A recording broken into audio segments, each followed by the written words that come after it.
amigas y amigos, bienvenidos a esto que se llama Jay for All, o bien Jesús es para todos. Mi nombre es Jenner y el tema del video de hoy es distractores. Un distractor es todo aquello que te roba la atención de algo en lo cual tienes que estar enfocado. Por ejemplo, el celular se convierte muchas veces en un distractor para poder tener una conversación correcta con las personas cercanas, o bien para realizar cualquier otra actividad que es necesaria que realicemos en el momento. En el caso de los más chicos, un distractor puede ser cualquier juguete o cualquier consola de videojuegos que les robe toda la atención para poder realizar de manera correcta sus tareas. En el caso de las personas grandes, como mencioné, el teléfono puede ser uno, pero también el trabajo se puede convertir en un distractor para poder dedicarle tiempo apropiado a nuestras familias y poder tener una comunión correcta y de la manera correcta. Sin embargo, los distractores no están únicamente dentro de la vida material o dentro de la vida física. En el ámbito espiritual también hay diversos distractores que están colocados estratégicamente para desviarnos totalmente del propósito de lo que Dios quiere hacer en nuestras vidas. Y es allí que tenemos que tener mucho cuidado con esto. Debemos estar siempre muy atentos, muy alertas a este tipo de situaciones para evitar que un distractor venga a ocupar el lugar que a Dios le pertenece en nuestras vidas. Hay diversas plataformas, hay diversas redes sociales hoy en día que pueden llegar a convertirse en ese distractor que nos aleje de lo que es apropiado para que nosotros no le dediquemos tiempo, ya sea a la lectura de la palabra, a la oración, a momentos de intimidad con Dios, a la lectura de algún material que nos permita crecer espiritualmente y ampliar nuestro conocimiento espiritual. Pero no se preocupen, porque los distractores no son únicamente cosas que atacan a las personas del siglo XXI. No. Esto viene desde hace muchos años atrás. Y claro, los personajes que están en la Biblia no estuvieron exentos en ningún momento de verse distraídos por uno u otro motivo. Y quizá te preguntes, Jenner, pero si antes no había teléfonos celulares, ni había lugares de centros comerciales o cines, ni había Netflix, entonces ¿en qué se distraía la gente de la antigüedad? Claramente, aunque no había ese tipo de distractores, sí los había contemporáneos a la época. Y hoy quiero compartir con ustedes algunos de esos ejemplos que encontramos de manera detallada en la Biblia y que nos asemejan cómo realmente hay cosas tan insignificantes, si lo queremos ver de esa forma, que pueden ocupar un lugar tan importante en nuestro corazón que nos desvíe por completo del plan de Dios. El primer ejemplo es el rey Salomón. Todos conocemos a Salomón como el hijo de David, el que heredó el trono, pero más allá de eso, como aquel hombre que al momento que Dios le preguntó qué era lo que quería que le diera para poder ser un buen rey, él prefirió sabiduría antes de riqueza. Eso lo convirtió en un hombre muy respetado en la época, porque cuando pudo haberle pedido directamente a Dios que le diera poder, que le diera gloria, que le diera honra, que le diera riqueza, que le diera un montón de influencia en los reinos de la época, este hombre pidió sabiduría para poder liderar de manera apropiada al pueblo de Dios. Esto lo hizo de entrada un rey totalmente diferente, con tendencias totalmente creativas, con tendencias totalmente distintas al resto de reyes que había habido antes. Aunque siendo sinceros, solamente había habido dos. Sin embargo, esta petición de Salomón marcó un antes y un después, marcó una diferencia, marcó tendencia en la época. No obstante, con el pasar del tiempo, y pese a que había pedido sabiduría, recordemos que Dios también le dijo que le iba a dar fama y riqueza. Lastimosamente, esto hizo que el corazón de Salomón se desviara por un camino no correcto. Y el primer libro de Reyes, y capítulo 11, nos narra acerca de quizá el mayor distractor que tuvo Salomón para continuar su reino de buena manera, y fue su amor por las mujeres. El versículo 3 dice específicamente que Salomón tuvo 700 esposas que eran princesas y 300 concubinas. Y la parte final del versículo hace mención que todas estas mujeres hicieron que se pervirtiera el corazón de este rey. Esas mujeres operaron como un distractor en él. No precisamente que las mujeres sean malas, porque obviamente todos somos creación de Dios. El asunto es que el conocer a tantas mujeres de tantas culturas diferentes hizo que se inclinara su corazón hacia los dioses que ellas adoraban en ese momento, según la cultura de la cual provenían. Así que no es nada más que tuvo gusto hacia determinado dios pagano, sino que se inclinó tanto su corazón hacia la idolatría que terminó por hacerle altares a algunos de estos dioses de las culturas de las mujeres con las cuales se casó. Cabe mencionar que también tener 1000 mujeres no fue una decisión nada sabia. Tarde o temprano su corazón se iba a desviar hacia algo incorrecto. Por eso hoy, en el siglo XXI, tranquilitos, así mejor tenemos una y ya estuvo. Otro personaje que también desvió su corazón a causa del romanticismo y de la lujuria y del pecado con mujeres que no tenían las mismas creencias que él fue Sansón.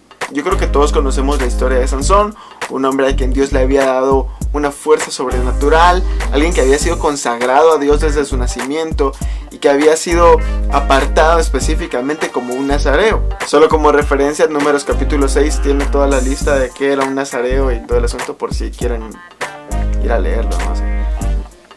Ahora si ya lo saben, pues. El asunto es que llegó un punto en el que Sansón desvió su corazón también del propósito por el cual Dios lo había creado y terminó acercándose a una mujer que pertenecía al pueblo de sus enemigos, la cual se llamaba Dalila, y esa terminó por perderlo totalmente. Al final se olvidó de su propósito, se olvidó de matar al enemigo, se amarró con el enemigo por medio de esta mujer y terminó ciego y con el cabello corto. Al final de sus días, él terminó muriendo junto con un montón de filisteos, pero yo asumo que el propósito inicial de Dios no era ese con él. Hubo un distractor que lo desvió totalmente del propósito, y eso es lo que los distractores pretenden hacer: distraernos y desviarnos totalmente del propósito por el cual nosotros fuimos creados, quitarnos del camino por el cual nosotros vamos a llegar a hacer lo que Dios quiere que nosotros hagamos y llegar a ser lo que Dios quiere que nosotros seamos. Por eso es importante tener un buen discernimiento respecto a esto. Probablemente hoy las distracciones sean totalmente diferentes en cuanto a presentación, en cuanto a variedad, pero no dejan de tener el mismo propósito que tenían las distracciones en el Antiguo Testamento. Ahora bien, ¿es posible deshacerse de las distracciones? Sí lo es. El Evangelio de Mateo capítulo 4 nos narra acerca de la tentación de Jesús. Un momento en el que Jesús, después de ser bautizado, es llevado al desierto y ahí el diablo se acerca y le ofrece diversas oportunidades para poder enfocarse en otra cosa antes de enfocarse en lo que Dios quería realmente que Jesús estuviese enfocado. Y si atamos los cabos y nos damos cuenta de lo que menciona Mateo 4 con las dos historias anteriores, nos vamos a dar cuenta que los distractores y las tentaciones son exactamente lo mismo. Una tentación también pretende enfocarnos en otra dirección totalmente contraria a la que Dios quiere que nosotros nos enfoquemos. Ahora bien, tenemos que estar atentos porque Salomón no pudo deshacerse de las tentaciones o de las distracciones, y Sansón tampoco pudo. Sin embargo, cuando vemos a Jesús, Jesús es nuestro mayor ejemplo. Él es nuestro estándar. Jesús fue el único capaz de decirle no a la tentación totalmente, total y absolutamente. El diablo intenta distraerlo 3 veces. La primera distracción es algo que su cuerpo necesitaba en ese momento. Jesús venía de pasar 40 días en ayuno, y era obvio que con 40 días de ayuno Jesús tenía hambre. Si nosotros con medio día de ayuno estamos como... Jesús con 40 días estaba muy hambriento, y lo primero que el diablo le dice es: Jesús, si tienes hambre y si sos el Hijo de Dios, ¿por qué no le dices a la piedra que se convierta en pan? Y el antídoto para deshacerse de esa distracción negativa fue la palabra de Dios. Escrito está: no solo de pan vivirá el hombre. Segunda distracción, lo coloca en un lugar muy alto, desviado totalmente del enfoque que Dios quería que Jesús tuviera, y le dice: lánzate, y si eres el Hijo de Dios, igual la palabra de tu papá dice que a sus ángeles va a mandar para que te cuiden. Y Jesús le responde nuevamente con Biblia, y le responde: también está escrito, no pongas a prueba al Señor tu Dios. Y luego viene el tercer strike para el diablo. Ardido totalmente viene, se lo lleva a una montaña muy alta y le dice: mira, todos estos reinos de la tierra van a ser tuyos si me adoras. Ya Jesús, molesto, le dice: está escrito que al Señor tu Dios adorarás y solamente a Él servirás. Y así el diablo dejó de molestarlo. Entonces hay una fórmula, hay un antídoto a la distracción. Amiga, amigo, tú que estás viendo este video, probablemente hoy te encuentres lleno de distracciones en tu vida diaria. Probablemente te encuentres en una situación en la que no puedes dejar de checar tu teléfono en ningún momento del día. Probablemente te encuentres en un momento en el cual no puedes desprenderte de Netflix porque estás sumamente atrapado por esa serie que estás viendo. Sin embargo, eso te está desviando probablemente del propósito que Dios tiene. Dios está totalmente a favor de tu diversión, siempre y cuando esta diversión no te robe el tiempo que debes pasar primero con Él y luego con las personas cercanas a ti.